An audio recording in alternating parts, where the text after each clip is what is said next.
Hello, I'm Rupert Soskin. And I'm Michael Bott. Welcome to the Prehistory Show.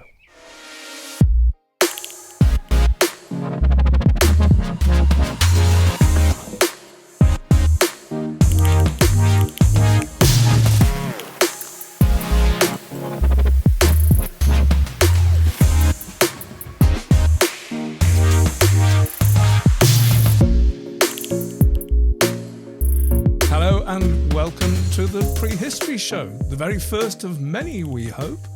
Don't forget to like and subscribe before we begin. It really does help us grow the Prehistory Guys channel. I suppose, though, but before we start, we should try and lay out, what the Prehistory Show is going to be about. And what it's going to be like going we really forward. should, shouldn't we? It's we're bringing you every month. We're going to be bringing you archaeological news from around the world, discoveries that have been made. All over the world, actually. It's astonishing quite how far-reaching a lot of these things are. We're going to be diving in, finding out archaeologists when you don't know what they're doing. What are they doing? What are they up to? So we're going to get in touch with people every month and see what they're doing behind the scenes. What else? We're going to try to get out and about a little bit, aren't we? And bring you some outside broadcasts. Yes. I'm trying to get out and about this week, or I will be getting out and about this month. Got a little thing coming up for you, but yeah, something that gets me out of the house, gets you out of the house with a camera, hopefully. And bring you something from the big wide world that we can get to. We may push back a boundary or something like that. In fact, many of you that may have listened to our podcast may recognise the format a bit because, of course, there's going to be Stonehead of the Month. There is going to be Stonehead of the Month. What would we be doing without Stonehead of the Month? And maybe a little bit of whimsy to finish. Whimsical stuff, or stuff that makes us grumpy. Yeah.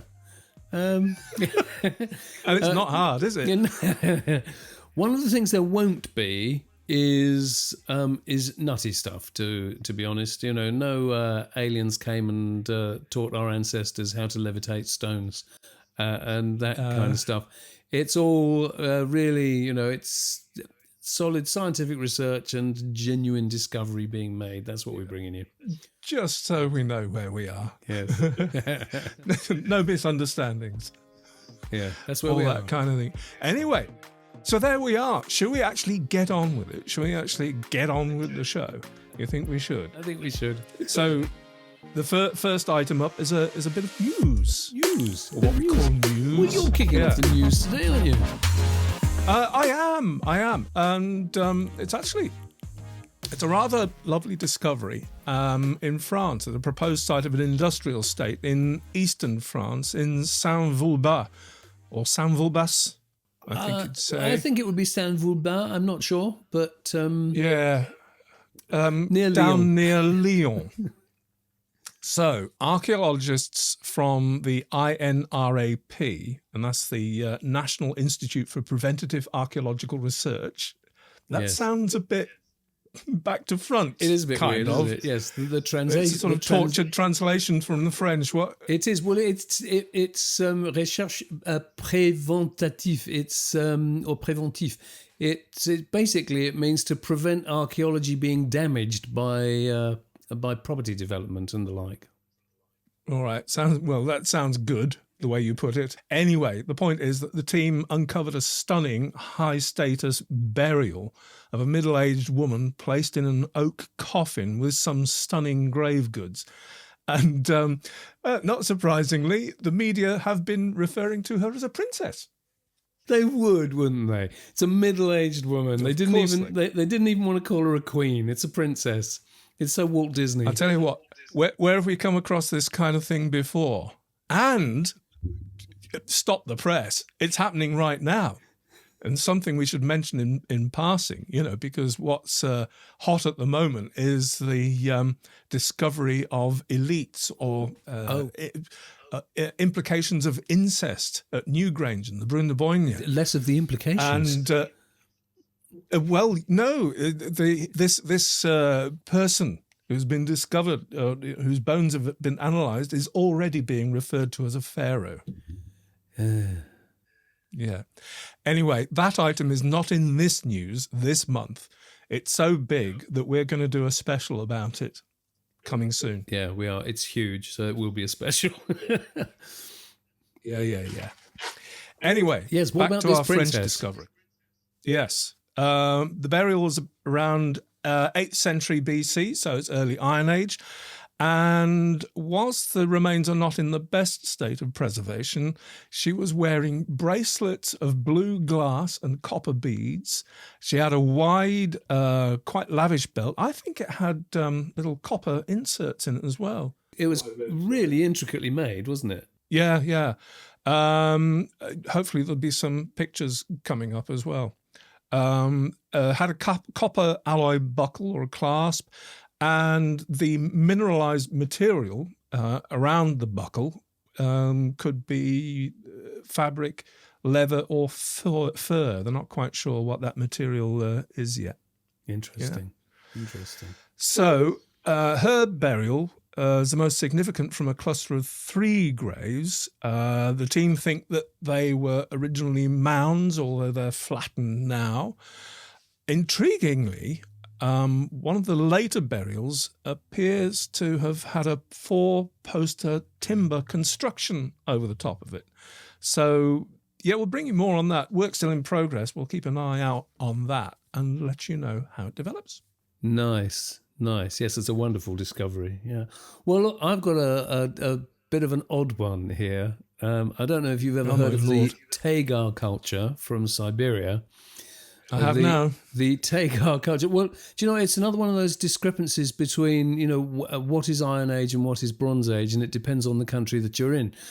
This is kind of more or less the same period as you were just talking about with the princess. The Tagar culture go from 800 BC to 100 BC, roughly, and it's still Bronze Age for them. But the Tagar culture, now, they mostly come from southwestern Siberia, but this discovery is from right up in the northeast, in the Belaya Gora, I think it is, yes, the Belaya Gora district. And there are burial mounds there that they've been known about and excavated for decades, so that the culture is well known. Right. And the thing is that these people, the Tagar people, had some pretty wacky funerary practices. And Great. Can't wait. So what are you going to tell us? Well, what they did was they would take the deceased and put them in a stone coffin. Fair enough. And then they would cover the stone coffin just loosely with stones and just leave them for a few years. And then after a few years, they would take them out, the semi-mummified remains, and and they would bind them up with grass and leather, making some, I mean, it sounds so grotesque, but some kind of macabre effigy. But as if that's not bad enough, the thing that we're looking at here is the heads. Right. Well, I don't know if you're going to surprise me or not. Well, it is odd. So what they did was they would take a skull and they would pack the cavities with clay. So into the eye sockets, into the mouth, into the nose holes. They would just pack it with clay. Not something you'd see on Blue Peter, then. And then once they'd packed that with clay, they would then cover the whole skull with clay and form a kind of, well, they would reform a face that didn't necessarily have to look like the deceased person. It just had to be a face. So they were, giving life back to this thing. So here's the thing, that this was known about for a long time, and the discovery that is in the news now is actually new news on old news, and it comes from 1968, that they found for once, because they usually, these things are always broken, and they found a complete unbroken clay head. So, oh joy, oh rapture, yes, go on. So back in 1968, they X-rayed it, but the technology at the time just wasn't really up to penetrating clay and giving any kind of clarity. They couldn't see clearly what it was. All they could see was that it was a bit weird, and they didn't know what it was. But they didn't want to damage the clay head, so they just put it away to one side. Fast forward to 2020. And two archaeologists from Russian archaeologists. There's Professor Natalia Polozmak from the Institute of Archaeology and Ethnography, and Dr. Konstantin Cooper of the Institute of Nuclear Physics. And they decided that they would check it out with modern technology. And guess what was inside? It's a sheep's skull. Of course it was. Of course. Inside this human head is a sheep's skull. Now, it's so weird because it's the only one that they have found loads of these clay heads, which have always been broken, and but this is the first time they've found one that didn't have a human head in it at all.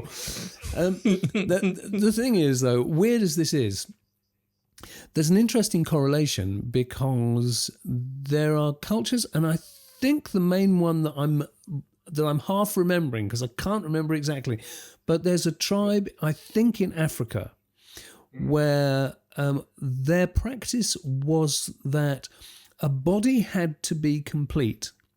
So if it was battle or anything like that, that when people were actually brought back for burial, that if any body parts were missing, limbs or what have you, then they could be made up from anything that was found, on the way home, if you like. So if they found there was a skeleton of a cow, then a cow's leg would do in place of the human leg, just so that the body had all its necessary parts. The body in the actual burial, or what it was? The interment.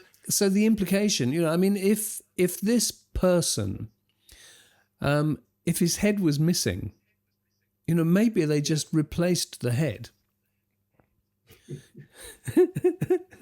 Just so that the body was complete. I mean, it makes sense, doesn't it?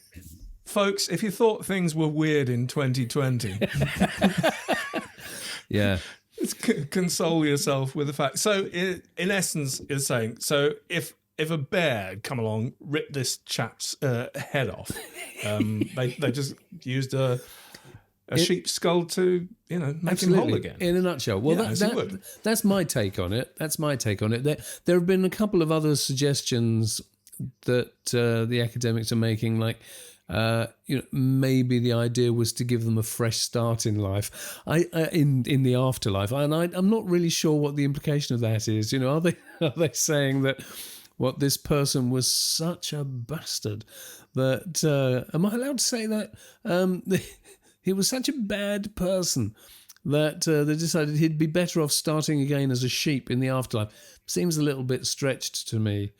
I think it's more likely to be that they were just... So the question for me is was this a one-off that happens to have happened upon by archaeologists? Good question. Or was this general practice? This is what we don't know. That's what we need to know, really.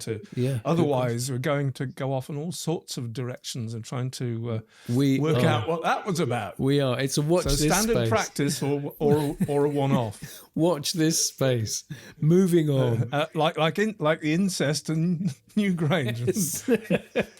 Single instance or common practice. Anyway. So, where are you going? Swiftly along. Yes. Swiftly along.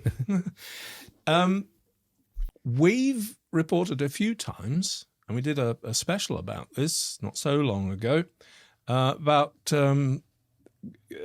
techniques which seem to be expanding at the moment, of analysing the remains found on the inside, on the inner surfaces of pot fragments to find out what they contained. And, in one instance, of course, now they're using this technique to date as well. Yeah, it is amazing what's been discovered with all this isotopic and chemical analysis. It's just phenomenal. Yeah, all that jiggery-pokery. Well, anyway, this bit of news is an international team led by the Department of Scientific Research at the British Museum, the University of York, and the Centre for Baltic and Scandinavian Archaeology in Germany have completed a massive study where they analysed 528 pots or vessels between 7.5 and 6,000 years old. That's just amazing. So this is huge, isn't it? Massive. This is a big study from 61 sites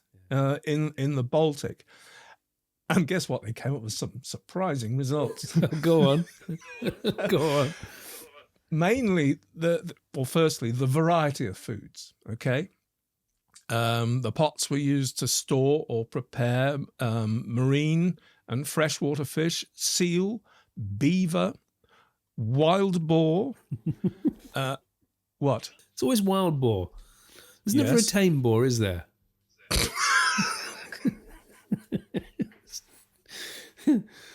Sorry. Wild boar. Yeah. Anyway, as I was saying, wild boar, deer, nuts, bear, deer, not did I say bear, deer, nuts, and other plants. The interesting thing, though, is that the foods found at specific sites didn't necessarily correspond with what was locally available. All right. So, in other words, the chosen foods that they were eating seemed to be about a culinary, or dare we say, a sort of a gastronomic preference, or maybe cultural traditions, rather than simply eating what was available in the immediate environs. So you're saying that between 6,000 and 7,000 years ago, they were actually being picky about the food that they were choosing. That in itself is very interesting, isn't it? Really. Well, they were sticking with something, rather than, I don't know, rather than adapting. That's the implication, anyway. It seems counterintuitive that nomadic people would carry cumbersome pots around. Yes. I don't know about that, but a surprising number of the pots, a surprising number of the hunter-gatherer vessels were found to contain dairy produce. So how you said hunter-gatherer vessels? Yes. So how can they tell the difference between a hunter-gatherer vessel and a farmer vessel? That's a good question. From what I can gather, the distinguishing mark is whether you can get there's a flange around the top of the pot that you can get a rope round. Okay, that makes sense. All right. Yeah, there were differences but I think that was the main one that came out about it anyway. So, Harry Robson, Dr. Harry Robson, Department of Archaeology, University of York, one of the lead authors on the project, made some other interesting observations. That the dairy fats were clearly in the pots, so were they exchanging with the local farmers? How did the dairy fats get in those pots? And here we come into a sort of interesting question about there seems to be an assumption that the hunter-gatherers wouldn't have been using dairy products, or wouldn't have been producing dairy products, I should say. So what they're saying is that there's a distinction between the farmers' pots and the hunter-gatherers' pots, and they've got dairy products that they've found in the hunter-gatherers' pots. So they're saying that the hunter-gatherers must have got that from the farmers. Yes, basically. But why would you do that? Why would you assume that? Yeah, because you see, when I hear that, it springs to my mind. I'm sure that there are ethnographic examples that we could pick on where hunter-gatherers are using dairy. So I don't see why they should. Well, I can't see any reason why. We must get the man on and talk to him, because I can't see any reason why, you might be hunter-gatherer folks, but there's no reason why you can't have a pet goat that you milk every day. Yeah. Anyway, all that aside, the interesting thing is that they could afford to be fussy. Yes. that they could go whatever extra mile they had to go in order to get the foods they preferred rather than what was sitting in front of them, so to speak. Yeah, it is fascinating, though. I mean, it just shows there's all these little nuances of archaeology that I genuinely had no idea that there is a distinct difference that they can tell from excavations, that there's a distinct difference between hunter-gatherer pots and farming folks' pots. I had no idea. That's some reading that I need to do. Anyway, I think that concludes the news, does it not? Yes, let's move on. I'll tell you where we'll go now. Do you know what? One of the really not good things about archaeology and prehistory is that you don't know what is happening. You know, when people publish stuff, when you find the research and you read the papers, then you know what people have been working on for ages. But all the time leading up to that, you have no idea what are people working on. You don't know what they're doing. So we decided that what we would do on a regular basis is we'd get in touch with people that we know and find out what they're up to. So today we're going to contact our friend Elizabeth Dale. She runs a website called The Cornish Bird, where she looks at all manner of prehistoric things down in Cornwall. And in fact, she has written about so many places that before her, I had never heard of the places. She's wonderful. So should we get her on?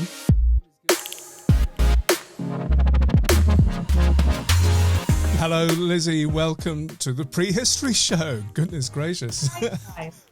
It is. How are you? We're good. It's so good to have you on. Listen, the reason we have called you is we want to know what on earth are you up to at the moment? Oh, what am I up to at the moment? I'm avoiding the rain. It's raining an awful lot outside. I don't know about you guys, but it's pouring. It's cats and dogs in Cornwall today. Nice here. And I've been writing about a stone row that I went to visit recently, Colvanic Stone Row on Bodmin Moor. I don't know that one. I don't know that. Okay, so it was pretty cool. I liked it a lot. I want to write something about it. I actually didn't know it at all either, because I'd never been to that tour. And when I looked on the OS map, I thought, oh, it says a stone row there. But I don't know if you guys know much about stone rows on Bodmin Moor, but very often there isn't a great deal to see. They're quite small stones. They can be really irregularly spaced. You know, they're underneath the turf a lot of the time. So there's not a lot to get excited about a lot of the time. But actually, Colvanic was really, really good. I highly, highly recommend going there. So you've got 11 stones. Okay. Some of them are, well, the tallest two are about 2 meters high. Oh, wow. Okay. Which is it's pretty substantial for stone rows on Bodmin Moor. And there used to be 12, apparently, when it was first surveyed. I think it was back in the 1970s, I think. Right. And they recorded 12 then, but somehow between then and now, one of them has gone missing. Yeah, it was really great. Really, Have really you liked it a lot. have you got some pictures that I can actually put onto the screen now? Yeah, probably. Sure. I can totally send you some. Yeah, no problem. Yeah. Oh, good. That worked. Yeah, it was actually really funny day when I went there as well. So yeah, they're not bad pictures. Excellent. Yeah. Well, we'll look forward to visiting that ourselves one day. Yeah. Well, yeah, we're going to come down and see you, and you'll have to take us there. Love that. Actually, how far is it from you, roughly? Across the moors. I'll try not to get us lost and all that. Yeah, we've been lost on Bodmin. It's a long time since, it's a much longer time since you've been on Bodmin. I was on Bodmin investigating the Roughtor Long Cairn as part of a holiday, dragging along my long-suffering wife and dog. Anyway. Yeah, I think now I might have to go and start investigating a few more of the stone rows, you know. You've got some good ones up on Dartmoor. I've been to a few there. Well, it's an interesting thing you say that, because there are loads of fantastic rows on Dartmoor, but if you're finding some good ones on Bodmin, then that's a good thing to tell people about, because Well, I went to another one recently as well on Eastmoor, near Fox Tor, between Fox Tor and Carey Tor. There's quite a long one there. It's I don't know, about 300 or 400 meters length. Okay. But the only that one is I could find the start of it and I could find the end of it, but there was just the odd, you know what I mean? There was one stone here and then nothing, another stone there, and you don't get the same kind of feeling, if you see what I mean. Was Colvan, it was really, really good. Interesting thing, Liz, from our point of view. I don't know what percentage, the exact percentages are of our UK viewers and our American viewers, but we've got a huge, new subscribership, and mostly from across the Atlantic. And I'm thinking about, describing the places in contextualizing that in a way that makes sense for them. I mean, we could say, well, what's the best place if you're in the UK to, go to, how you get to Bodmin Moor and what to visit.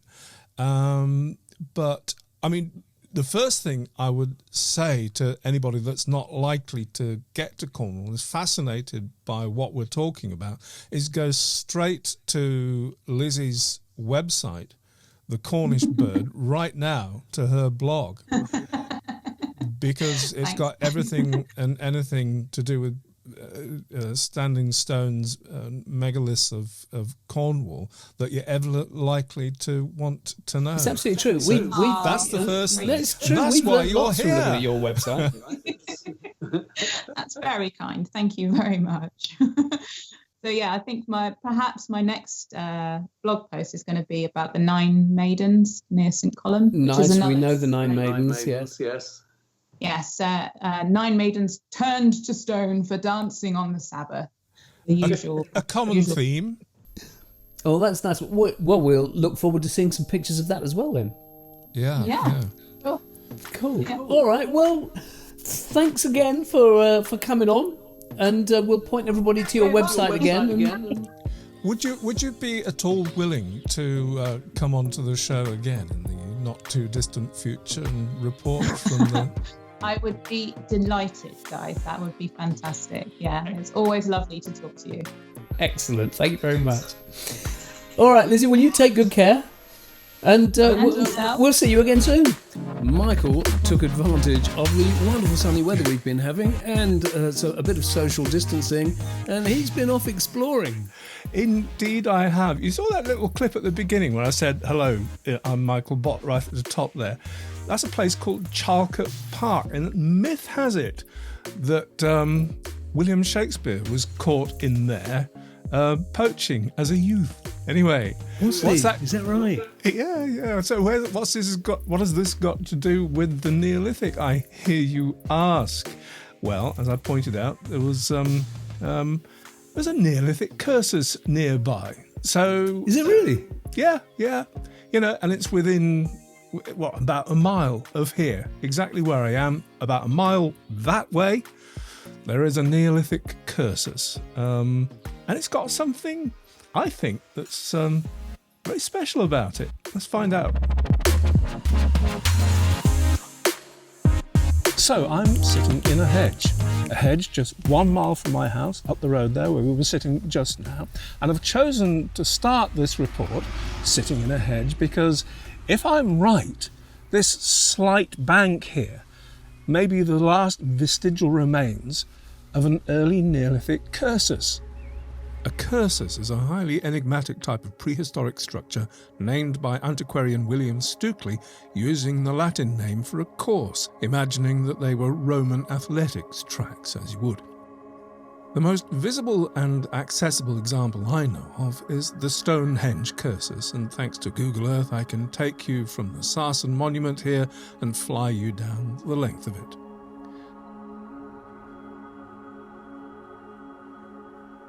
The Charlecote Cursus, or to be more precise, the Charlecote B Cursus, there being another a few hundred yards to the north, as with most Cursus structures, can usually only be discerned in certain climatic conditions from aerial photography. You can see the faint marks on Google Maps here. The physical remains most often have been erased by ploughing and erosion.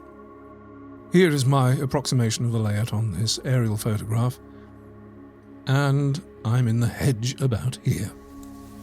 I'm actually going to come out of the hedge now, if I can, and walk down the road towards the village.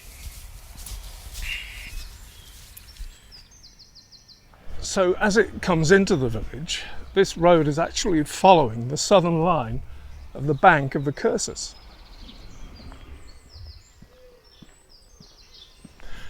I'm just coming to the junction with the main road that runs through Charlecote, and if I'm careful crossing and I cross over here, beyond this fence there's another fence extending into Charlecote Park, which extends and curves around to the right. It's the fence around the village church. And if I come inside the churchyard and follow the fence round, I come to the point where the northern edge of the Cursus would have ended. Is this semicircular fence somehow preserving the original 5,000-year-old form of the half-circled terminus of the Charlecote Cursus? It's a form that many Cursuses display. Not so long ago, before modern farming, the remains of earthworks such as these would have been much more apparent in the landscape. Stukely's own sketches tell us this. Now, while people down the ages may well have forgotten the original purpose of the Cursus, it is true that people venerate monuments they don't understand and honour them in ways that the original builders may well have found a bit weird. The Church of St Leonard's, here as we see it now, is Victorian, but it is on an earlier site that dates back to at least the 12th century. Could it be that, like the church in the centre of Knowlton Henge in Dorset, that this building owes its position to an act of imposition by the church on something that may have been deemed a pagan monument? There even seems to be a vestigial ditch running just outside the fence as further evidence. And how many semicircular perimeters to churchyards do you know of? Especially ones that seem to align with where you'd expect the terminus of a Neolithic Cursus to be. It's tantalising, isn't it? And it'll probably never be proven to be part of the remains of the Cursus. However, before we leave the mystery of the Charlecote Cursus, there's one more thing that I want to show you. Literally just back up the road a bit and I'm walking into what would be the overflow car park for Charlecote Park for the National Trust, and extending behind me I think you can see the avenue of trees leading down to the house. It extends right down the approach to the house and through that to a double line of trees extending to the perimeter of the park. The park was designed by none other than the famous 18th century landscape gardener Capability Brown. Again, I can never prove this, but I strongly suspect that this wide avenue of trees follows the pre-existing bank and ditch of yet another Cursus, utilised by Capability Brown as a template for this most striking of 18th century landscape features. Really? How many Cursuses did Neolithic folk need? Well, quite a lot, it turns out, if the evidence isn't totally fooling us. It is known that there were at least 4 in the complex near the Rudston monolith in East Yorkshire, and some of those even cross over each other. I mean, even just here we've got Charlecote A and B Cursuses, just to the north here. A mile further beyond there's another Cursus. 2 miles beyond that there's another 3 Cursuses. Over there 4 miles is 1 Cursus, and if I walked half an hour in that direction I'd find another 2 Cursuses. It seems duplication wasn't a problem. So, back to my Capability Brown Cursus. It's the right dimensions for one, it crosses water, as they often do, and look here. Aren't those vestigial marks of Cursus ditches extending over into the next field? And that's about as much as I'm going to say. But 2 points. If it's possible for me to walk out of my back door and be stumbling over prehistoric sites before I've gone a mile down the road, what might there be just lurking in the landscape around you? And 2, it's possible that in just the next village along, I've discovered a major Neolithic site hidden in plain view. And on that bombshell, let's go back to the studio.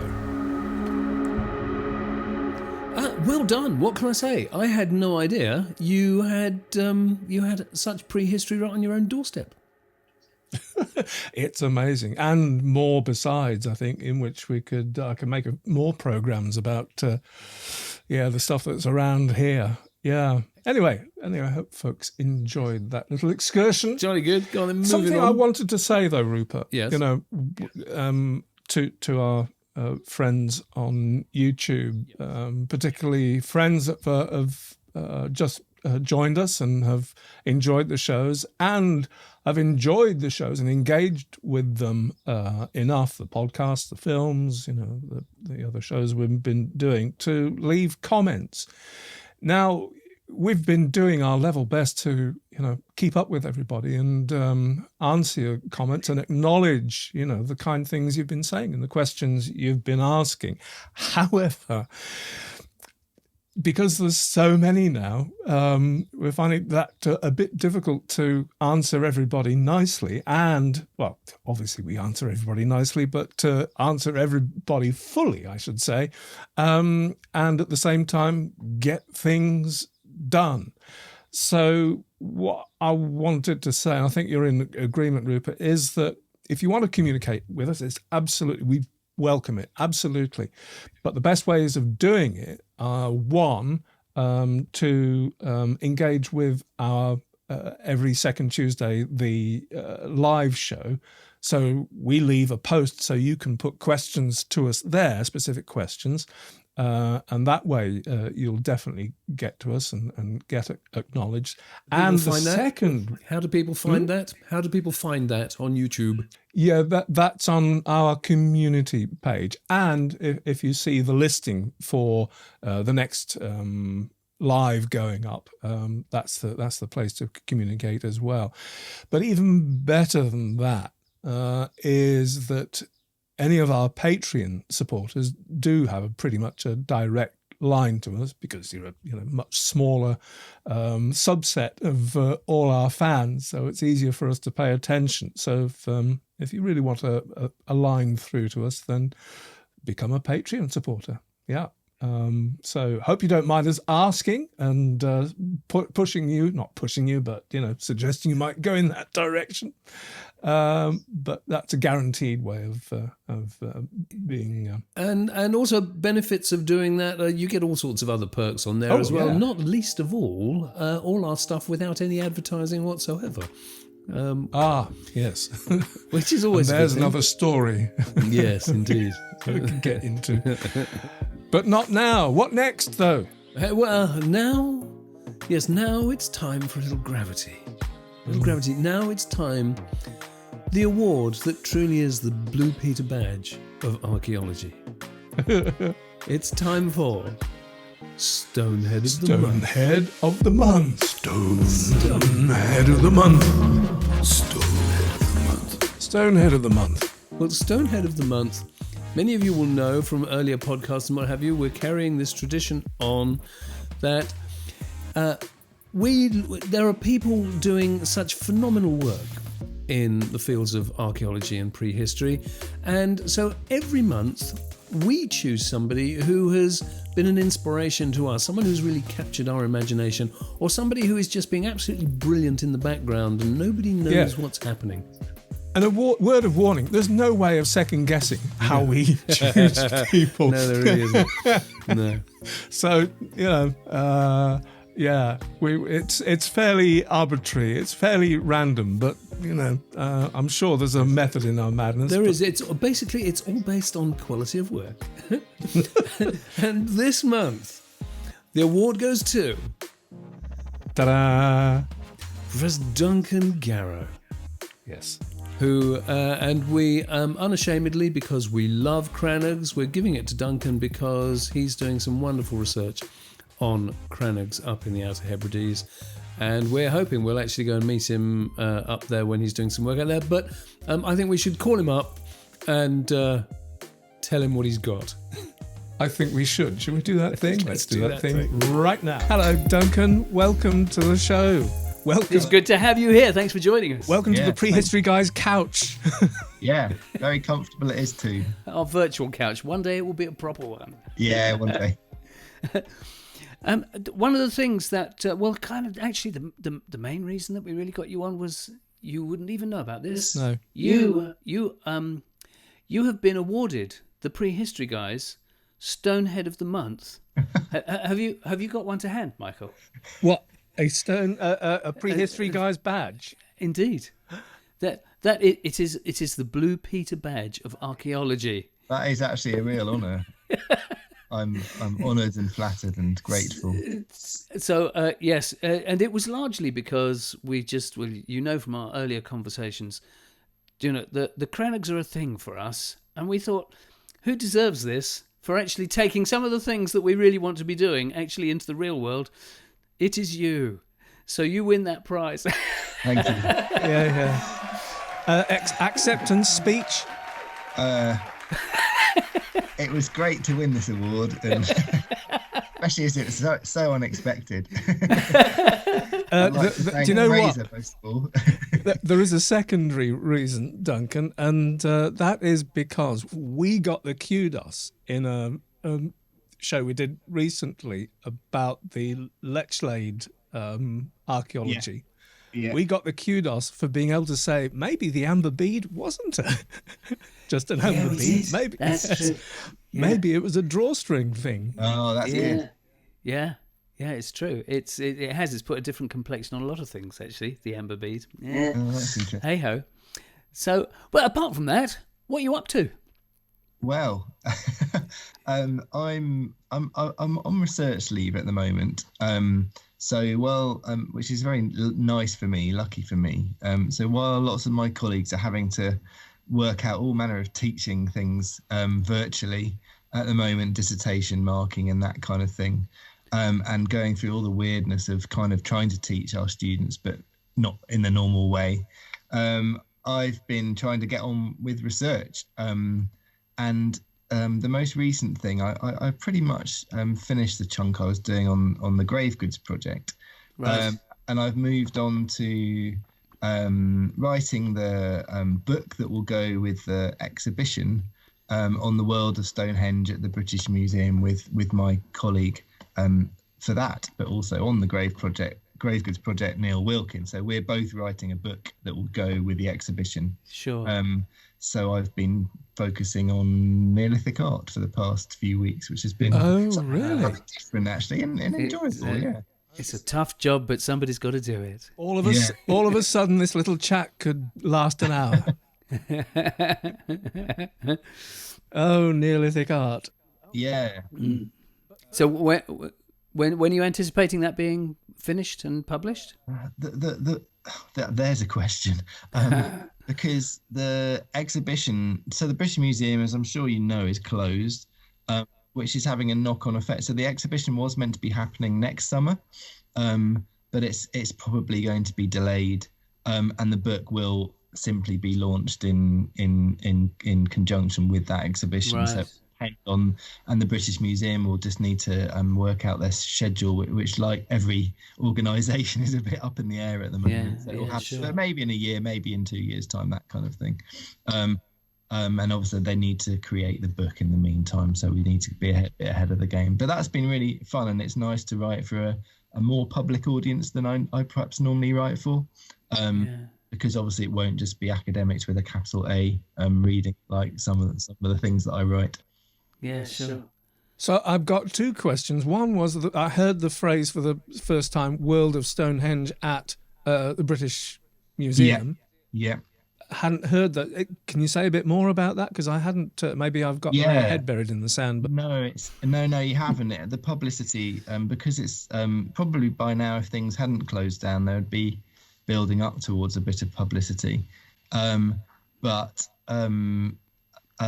it isn't something that's generally. It's going to be a show like one of the paying to get in shows at the British Museum that will be obviously focused on Stonehenge, but obviously not literally focused on Stonehenge, but trying to look at that period, so our period of prehistory that, as you know, I work on, and contextualizing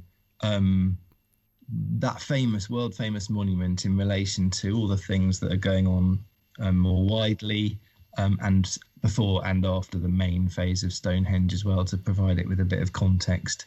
And Neil's been mainly working on this. I'm just coming in to sort of stick my oar in and do a bit of writing with him. But Neil's been thinking about it a lot more deeply than me, and working for the last, I don't know a long time on it and the build up, because these things take years to prepare. Yeah. Well, it'll be interesting to get to that exhibition when it opens then.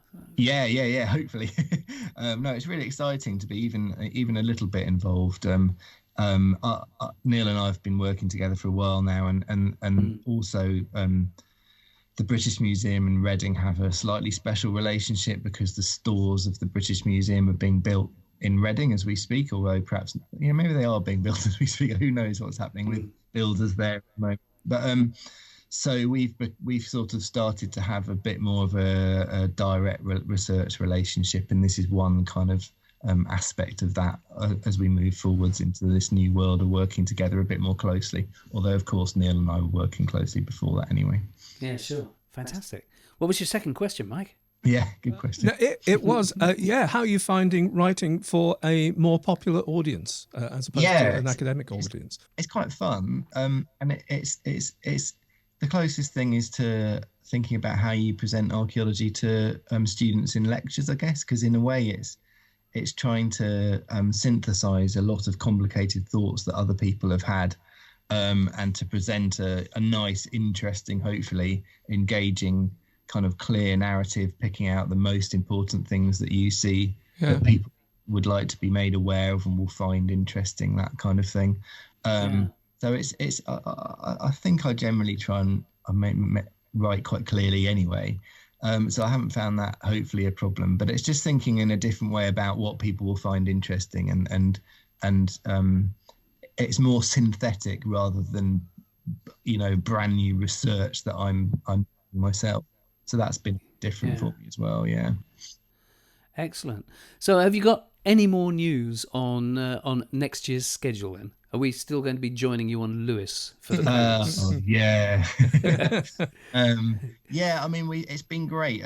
So we've been able to rearrange the accommodation we booked. They've let us just knock it forwards a year. Oh, good. The travel and all that side of things. So in theory, Fraser and I and everyone else hopefully have pretended that we weren't going this summer after all, and it was all going to be happening as normal in July 2021.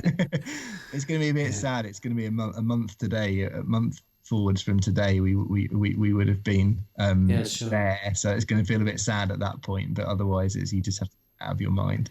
Gives me more time to write books with Neil. Will that be the next time? Will that be the next time you get out in the field? Yeah, I think it will. Okay. Yeah, no, it seems so long. It does. But yeah, I mean, maybe, who knows? But maybe in the autumn, in a way, field trips. Yeah. Sometimes you go outside and look at archaeology with the students, and even that's a bit up in the air, and we don't know whether that's going to work. But I'm hoping in one way or another we'll be able to show the students some archaeology, because it's always really good to do that. Yeah, absolutely. Brilliant. All right. Well, we will look forward to speaking again, and perhaps arranging when we can hook up in 2021. Yes. I mean, speaking for ourselves, it's been much the same, because we'd be thinking about getting out and filming and making stuff for our YouTube audience and our Patreon audience. And there's been a bit of a damper on that. But hopefully... It has been strange times, but hey, next year. We'll be making up for it next year. Yeah, it'll be good. It'll be fine by next July, won't it? Fingers crossed. Yeah. Well, your badge will be in the post. Oh, well, I look forward to it. Yeah. Yeah, I suppose we better have an address for that. Anyway, that's another matter. Yeah. In the meantime, thank you so much for joining us, Duncan. Thank you both. See you again soon. Yeah, thanks, Duncan. See ya. Bye-bye. Duncan Garrow, what a brilliant Stonehead of the month. Gotta love Duncan. Yeah, I expect that won't be the last we'll be seeing Duncan Garrow on the Prehistory show somehow. No, absolutely not. Anyway, moving right along to a bit we like to call it amongst ourselves whimsy. We do. But we will always be, you can trust us to be always trying to make the most sense out of stuff. We do our absolute best, don't we? Well, we've got a corker really this time because this was sent to us by our good friend Kath Walker, the axe specialist. Dear Kath. And Kath grew up in Norfolk. And she sent this through because from when she was a child, she knew about this legend in Norfolk that there was a stone circle over in Gorelston-on-Sea near Great Yarmouth. Yeah, and here's the extraordinary thing. I mean, a stone circle in Norfolk, I'm searching for things to compare it to, but, hen's teeth comes to mind. That would be as rare as. Or even rarer than. Rarer than, yes. Yeah, there are none. And why are there none? Well, because for those of you that don't know, Norfolk is right over on the east of England. There is no geology there that would support rocks. That's why there are no stone circles over in the east of England. There are no rock-bearing strata where Neolithic man could have dragged stones and made circles. Now, the thing is, the reason that Kath sent this through, and I'm going to read this, that there was an article in the local paper, in the Eastern Daily Press, all about the Gorelston Circle and how it used to stand where what is now a roundabout on the A47, and before that was the local railway station. Okay. Now, the article goes on at length, so I'll only read a little snippet here, but it's quoting from an older text, and it says, "There were stones that put the stun in Gorelston, the spectacular stone circle that once greeted the sunrise in this seaside town. Where Stone Close now stands, it is said that a stone circle, the only one of its kind known in East Anglia, once towered over the land with 10 huge stones like unto those of Stonehenge. Now covered with a housing estate, the stones that once drew crowds were known as the Gull Stones and were, according to legend, a magnet to druids who would gather there in June to watch the midsummer sunrise over the eastern sea." Right? Now, to cut a very long story short, it ends up saying that it seems that it was pulled down in 1768. Right now, Kath sent this article to her friend Nick Corcos. On the face of it. Beg pardon? It just seems bonkers on the face of it to me. It does, doesn't it? It just seems to make no sense at all. Now, Kath sent the article to her friend Nick Corcos, he's a landscape historian. So he went off and he did some digging on his own, and he came up with an official government registry entry at norfolk.gov, which we can show you some bits here. But essentially, the conclusion of this official piece is that the references all stem from a piece of fiction written by a chap called Randall in 1830, and that's stored in the British Library. So, a piece of fiction? I mean, we're not talking about a novel here, but something that's registered as a semi-official document, and later somebody says it's all made up. I don't get that. So, So on the one hand, we've got the official record saying they think it's nonsense, and the circle never existed. We've got the simple fact that there are no geological locations in that part of the country that would have provided the stones in the first place. Correct. And seeing as William Stukeley lived a lot more locally to here in, where is it, Stanford, which is much nearer, many fewer days' ride to Gorelston for him than to Stonehenge or Avebury. Yeah. And how come he never drew it then? How come we don't have a record bizarre, isn't it? You would think that he would have been... It would have been something he would have done 100 times over. You would have thought. But then on the other hand, you've got local names like Stone Close, which is a really odd name to have in somewhere like Great Yarmouth. And also one of the things in the story that this chap Randall wrote, he mentions the 3 remaining stones in the neighbouring field. Why would you make up a detail like that? It just seems so weird. Anyway, the thing is, what do you do? We the council says it doesn't exist, but the legend says it did. So, we went and did a little bit more digging. And, guess what we found? We haven't, this is not by any means complete. We need to do more digging. We do. But we hear it said that in the minutes of the local council meeting, there are minutes that declare that the stones are going to be taken down and reused to shore up or help build the Gorelston-on-Sea pier. Now, we don't know if that's true or not, but, we're going to go digging and find out if that is true for you. But again, why would anybody make that up? It's a really odd thing to make up, because if it's a part of the world where there were no stones, to come up with this set of stories. So the fact that there are minutes that say that the stones were going to be used as foundations for the pier. Well, there's a part of that makes sense in that, we've got no stones. Where are we going to get stones? Oh, do you know what? We don't need the stone circle. Let's use those. Maybe. It seems completely audacious that they would do that, but equally, the most exciting thing about this is that if there really was a stone circle there in, just near Great Yarmouth, it must have been so important, because the stones would have had to have been brought in from how far? Exactly that, yeah. So we do need to find this out. I suppose the lesson here is don't believe anything until you've triple-checked it. No, right, and then triple check that, I guess. And the trouble is, I guess, with all this is it would be great. It would be so great if we discovered that there'd been a stone circle in Norfolk, because it feeds into a whole story about, axe heads and axe trade coming down the east coast and round East Anglia and, into the Channel and along the south coast. It would feed so nicely into that. And yet got to be so careful. Yeah.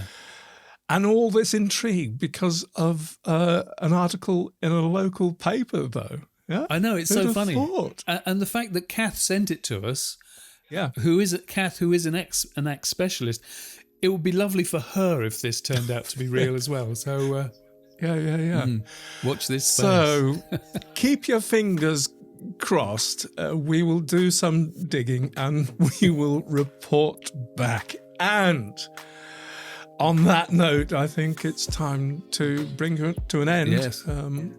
Prehistory show number 1. Yes.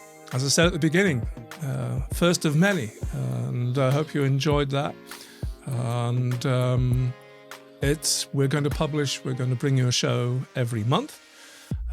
So we expect the next show to be coming out on August the 9th, Sunday, August the 9th.